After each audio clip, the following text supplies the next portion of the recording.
Your coworker just bought a house, and right now, they're showing you pictures of their new kitchen, like it's their firstborn child. The granite countertops, the open floor plan, the half-finished basement they're going to turn into a home gym someday. They're using words like equity and investment with this smug confidence.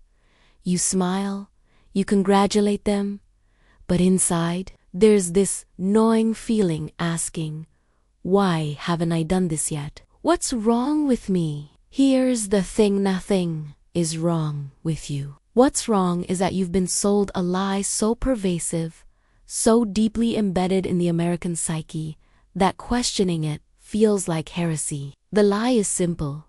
Renting is throwing money away, and buying a house is building wealth. My name is Nick, and I spent 3 months running the actual numbers on home ownership in 2025.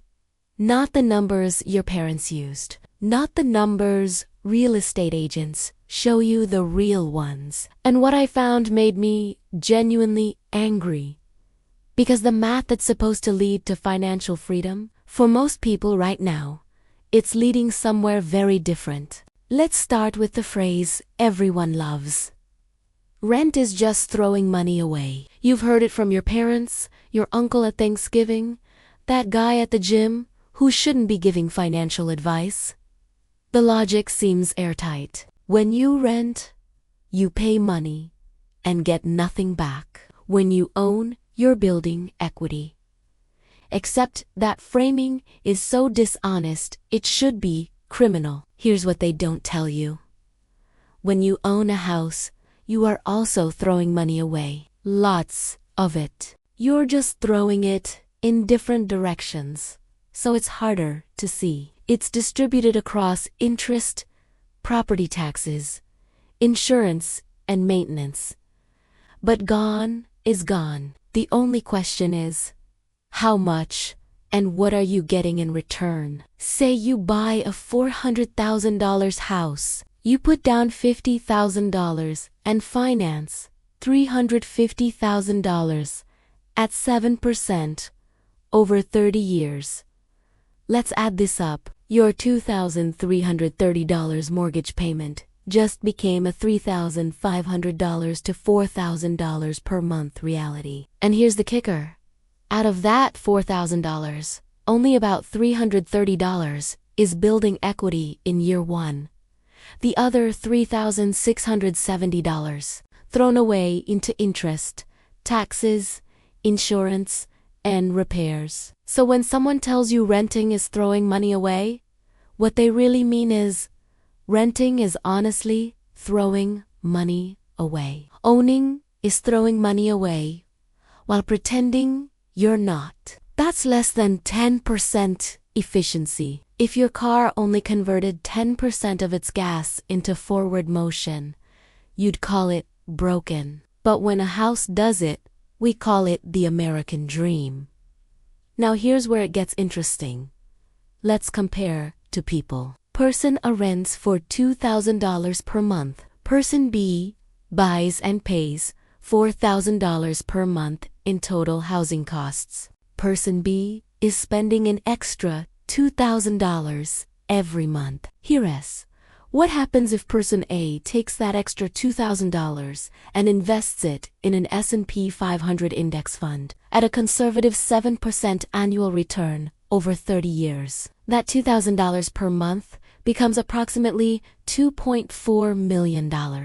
Meanwhile, person B's $400,000 house, assuming 3% appreciation, is worth about $970,000 after 30 years. But they paid over $480,000 in interest, plus roughly $150,000 in maintenance, and $150,000 in property taxes. Now, the critical assumption.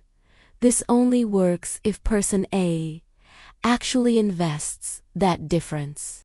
If they're spending it on DoorDash and impulse buys, this math collapses. The house acts as forced savings for person B.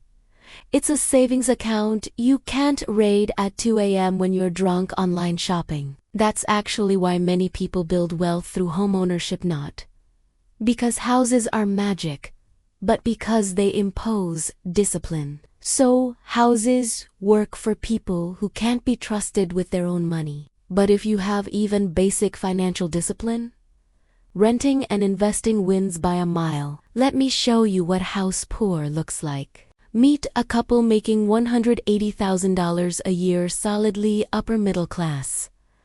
They bought that $400,000 house. They take home about $11,000 monthly after taxes. Here's what nobody tells you about equity.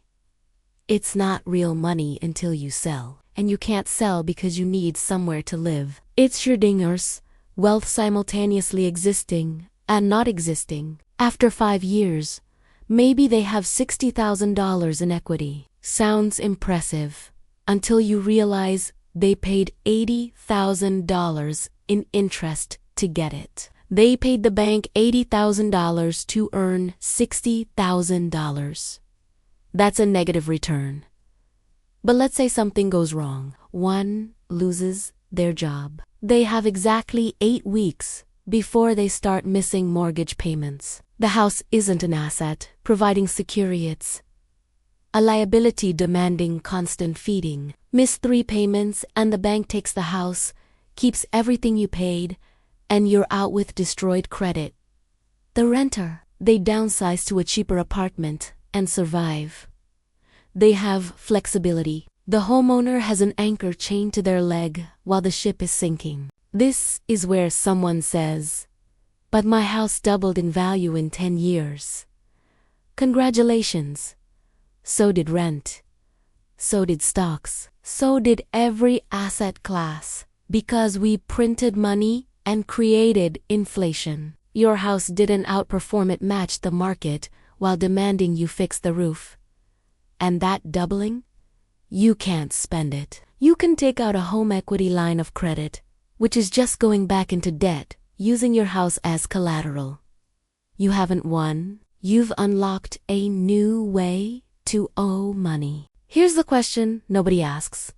If buying a house is such an obviously superior financial decision, why do banks need to offer you 30-year loans to make it possible? If it was genuinely affordable, you'd pay cash or pay it off in 5 years. The fact that the standard mortgage is 3 decades long is proof that houses are not priced at levels normal humans can afford. We've normalized generational debt. Your grandparents had 15-year mortgages.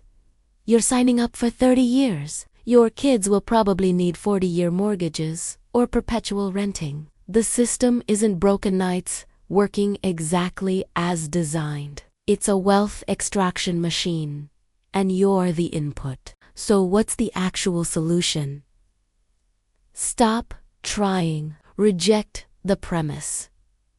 You're not failing by renting, you're refusing to participate in a rigged game. Here's what winning looks like. Renting a place you can afford for 25% of your take-home pay instead of 40%. Having $20,000 in the bank instead of $20,000 in equity you can't access. Sleeping through the night instead of lying awake, calculating whether you can afford new tires. Rent the apartment, invest the difference. Build a portfolio of index funds you can access in an emergency without begging a bank for permission. Create actual financial security instead of the illusion of it. When someone tells you you're throwing money away on rent, ask them how much they paid in interest last year. Ask them how much they spent on maintenance. Ask if they've calculated their actual return versus if they de-invested that down payment in 2020. Watch them get uncomfortable. Nobody runs those numbers. They just repeat what they were told. Let me show you the math that'll set you free. Take that $50,000 you did undump into a down payment and invest it in an S&P 500 index fund at 10% annually. The psychological grip of homeownership runs deeper than money. We've been programmed since childhood. Every sitcom shows a family in a house. Every movie about success features someone buying their dream home. The message: Adults own homes. Children rent apartments. This narrative is so embedded that rejecting it feels like rejecting adulthood itself. Your parents will worry. Your friends will subtly imply you're not doing as well. Society will treat you like you re-stuck in transition, even at 40. But here's what they not seeing. You have options. When your job offers you a position in another city, you can take it. The homeowner? They're anchored. They have to sell in a down market or become an accidental landlord. When the neighborhood declines, you can move. The homeowner is trapped watching their investment deteriorate. When you lose your job, you can downsize immediately. The homeowner has to keep making that $4,000 payment or lose everything. Liquidity is freedom. Equity is prison with better PR. The final piece is opportunity cost. Some of you are thinking about your uncle who bought in 1995 and made a fortune. Sure.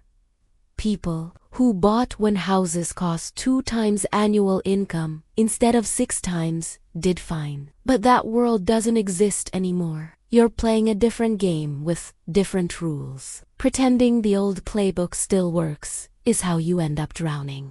The real flex in 2025 isn't owning property, it's having options.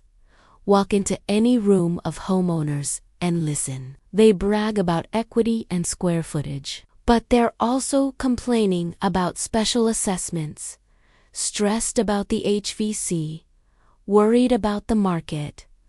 They're not free, they're heavily leveraged. You, the renter with $200,000 in index funds. You're sleeping fine. You're not worried about hail damage or foundation cracks. You're compounding wealth while they're compounding anxiety. This isn't about giving up on homeownership forever. Maybe in 10 years, the market corrects.